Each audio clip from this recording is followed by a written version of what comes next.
তো ফ্রেন্ডস, আজকে আমি লাউ চিংড়ি রেসিপি নিয়ে এসেছি, সঙ্গে না নারকেল কোড়া দিয়ে।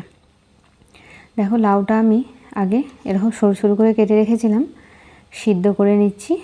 হলুদ দিয়ে দিয়েছি আর একটু নুন দিয়ে আমি সিদ্ধ করে নেবো। ঠিক আছে ফ্রেন্ডস? হ্যালো ফ্রেন্ডস, আমি কিন্তু এতে কোনো জল দিইনি, এমনি যে এর থেকে জলটা বেরাবে তাতেই সিদ্ধ হয়ে যাবে। আমি একটা ঝাড়িতে ছেঁকে নিয়েছি। এবার যে কড়াটা আমি ধুয়ে আবার বস করেছি, গরম হয়ে যেতে তেল দিয়ে দিয়েছি। এবার আমি আলুটা ভেজে নেব। ঠিক আছে ফ্রেন্ডস? এতে একটু নুন আর হলুদ দিয়ে ভালোভাবে ভেজে নেব আমি। দেখো ফ্রেন্ডস, খুব সুন্দরভাবে ভাজা হয়ে গেছে। এবার এটাকে তুলে নেব। এখানে দেখো আমি জিরে বাটা নিয়েছি, আদা বাটা, ধনে পাতা কুচি, কাঁচা লঙ্কা কুচি, নারকেল কোড়া, পেঁয়াজ আর টমেটো কুচি। আর এখানে দেখো মাছটা আমি ভেজে নিয়েছি, ছোট ছোট মাছ। এবার ফোড়নে দিয়ে দিয়েছি। তেলটা গরম হয়ে যেতে ফোড়নে দিয়ে দিলাম 5 ফোড়ন, তেজপাতা আর শুকনো লঙ্কা, আর পেঁয়াজটা ভেজে নিচ্ছি। যারা লাউ খেতে পছন্দ করো না, প্লিজ একবার এভাবে বাড়িতে বানিয়ে দেখো, এত সুন্দর খেতে লাগবে। তোমরা একবার বানিয়ে দেখবে, নিজেরাই বুঝতে পারবে। আমি তারপরে পেঁয়াজটা ভেজে কাঁচা লঙ্কা দিয়ে দিয়েছি, তারপরে আদাটা দিয়ে দিলাম। এবার আদাটাও ভালোভাবে ভেজে নিয়েছি। আদাটা ভাজা হয়ে যেতে এবার আমি জিরে বাটাটা দিয়ে দিলাম। আর হ্যাঁ, জিরেটা কিন্তু বেটেই দেবে, একদম গুঁড়ো ভাজা যে কেনা গুঁড়ো জিরে সেটা একদম দেবে না, এতে বাটা জিরেতেই টেস্ট আসবে। এবার যে আমি টমেটো কুচিটা রেখেছিলাম সেটা দিয়ে একটু নুন দিয়ে ভালোভাবে মিক্স করে নিচ্ছি। Okay friends? ফ্রেন্ডস, এবার দেখো এর মধ্যে আমি হলুদ গুঁড়ো দিয়ে দিয়েছি, আর একটু লঙ্কার গুঁড়ো দিয়ে দিয়েছি, আর 1 চামচ ধনে গুঁড়ো দিয়ে দিয়েছি। এবার ভালোভাবে মিক্স করে নেব। ঠিক আছে ফ্রেন্ডস?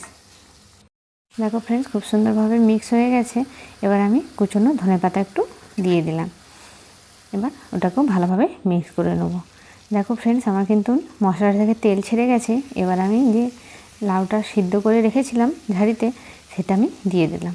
এবার আমি দিয়ে দেব যে ভাজা আলুটা রেখেছিলাম, সেটা দিয়ে দিলাম।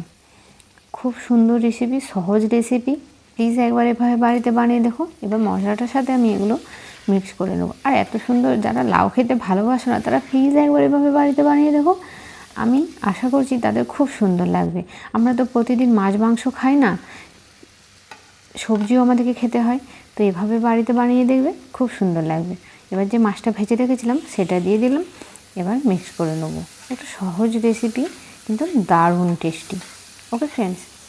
ফ্রেন্ডস দেখো, সব কিছু মিক্স হয়ে গেছে। আর একটু হাফ বাটি জল দিয়ে দিলাম, যাতে ভালোভাবে সব কিছু একবারে মিক্স হয়ে যায় আর আলুটাও সিদ্ধ হয়ে যায়। Okay friends? হ্যালো ফ্রেন্ডস, দেখো জলটাও মরে গেছে আর সব সবজিগুলো খুব সুন্দরভাবে একদম মিক্স হয়ে গেছে।